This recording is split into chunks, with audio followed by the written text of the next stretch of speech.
let's break this down. So, Abasov versus Lee. Let's start at the beginning. You're constantly wondering in this sport, and it doesn't matter how long you've watched. If you're here from Mobile, Alabama in 1993 to present time, there are still questions that you will have, even if you can acknowledge they're unfair. Like, by example, how good is a guy? So you take a guy like Lee. How good is he? Now, he's the champion. He's the champion of the world, but you're questioning how good is that? How good do you have to be? What does that mean? And this isn't like a new concept. As recently as a week ago, Alex Pereira becomes the world champion, and the kids on the Underground Forum, they start a thread. It says Alex Pereira is the worst middleweight champion of all time. Now, let's just take a look at that. Because somebody is. Right? If you took all the champions that were ever at middleweight, like one of them is the worst. If you put them all in a tournament, one of them's coming in last. But what a terrible thing to say. That's not how it's meant to. It's not how it's meant to sound. Right? You're attempting to put a guy down who just had victory. But really think about it for just a moment. Okay, you've got the elite of the elite to make it to the professional ranks. Once you get to the professional ranks, you've got to make it to the main card. It is extremely rare that you will ever make it to a main event and or a championship match. And now imagine that you win it. Oh, by the way, by finish. Oh, by the way, you're completely undefeated. This is Pereira that I'm describing. The worst middleweight champion there's ever been. Like, this is a headline that goes with it. That's okay. That will be a distant memory 12 months from now if Pereira keeps having this kind of success. But this is where he was at. And I share that because that's not a jerk that started that. Whoever the first guy is that went and logged in and posted that and got all sorts of people to talk about it, like, that's not a jerk. That's a real concept. I wonder that about Lee. I do. He's the world champion. He's got a family. He's got sisters signed to the organization.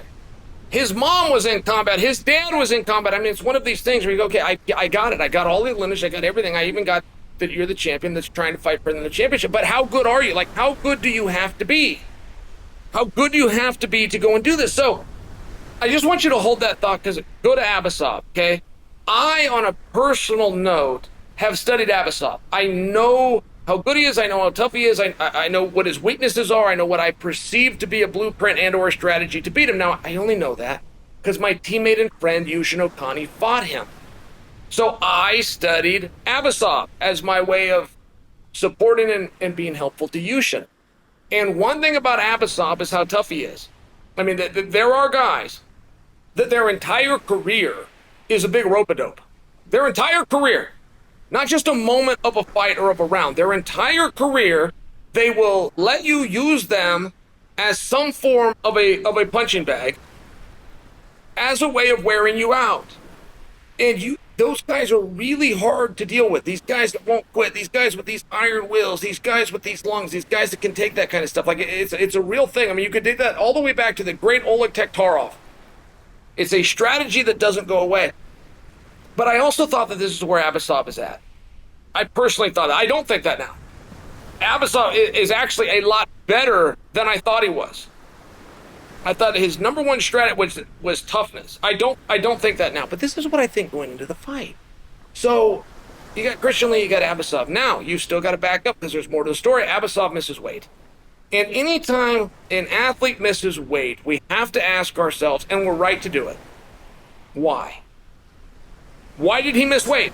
Right? It's calories in versus calories out. You either did the training or you didn't, it would seem.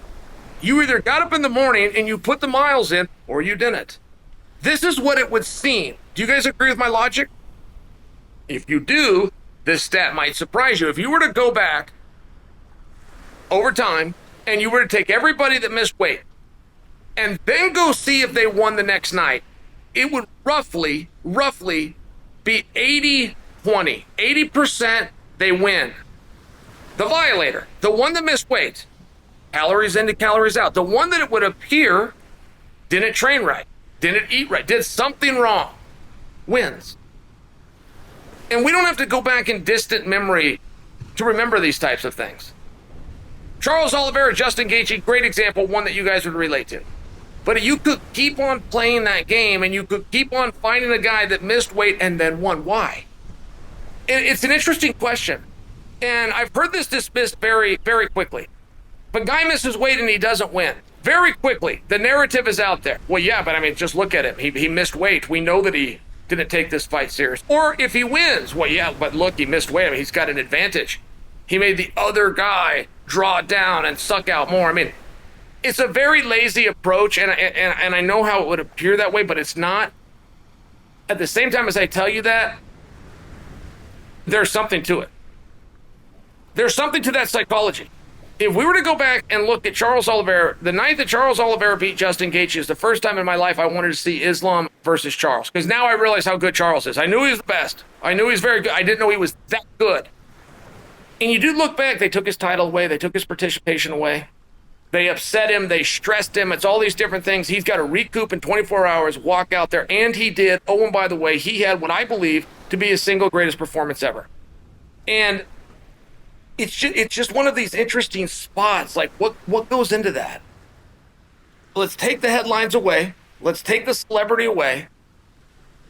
You're sitting in your hotel room. Charles, go back to Charles. You're sitting in your hotel room, and nothing is going your way. And you've got to man up and find it within you to go out there and show the grit and go out there and perform. And I bring this to your attention because one guy's going to win, one guy's not, right? You got a 50% chance of failure every time you go in there. The odds of this sport aren't wonderful. I think Abasov put on his best round ever. Are you ready for that? I think Abasov versus Lee, round 1, was Abasov's best round he's ever fought. That's what I think. I haven't even seen the official judges' scorecards. We could go get that. We could do that level of research. I'm sure something as simple as a Google search would bring that up. I'm not guaranteeing you he won the round. But he looked, it was so impressive. I mean, he was fighting with an urgency. He was out there fighting. I felt like his speed was better. I felt like his attacks were better. I felt like his pressure and his power were more. Like he had to win. The prize isn't there. The prize has been taken away. He wins, he doesn't remain world champion. World championship gets vacated. But that was the same spot that Charles Oliveira was in. And Charles fought with that same urgency. Charles's was enough to get done. I'm talking about the performance and not the outcome. I submit for you that Charles Oliveira put on his best fight ever against Justin Gaethje. I submit for you that Abasov put his best round ever versus Lee, and I'm just wondering why. Does it have anything to do with the weight cut? Am I looking in the wrong direction? I might be. I never missed weight. I can't personalize this and bring that to you guys. But there's something there. I'm close, right? I got a hold of the right tool, even if I got it by the wrong end. I'm close. There's a psychological effect that it has on a guy.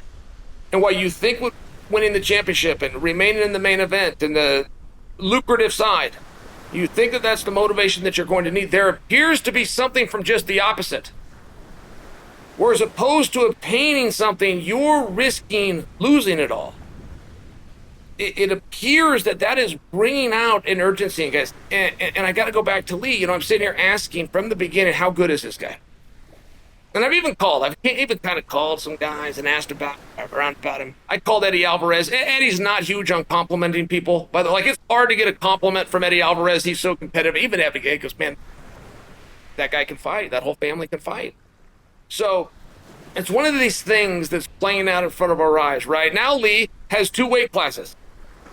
If I was to put myself in somebody else's shoes and I'm going to defend one of those and I have to let one of them go, let's just say that's the circumstance, common circumstance, I'm going to go with the heavier one. Because now life's easier.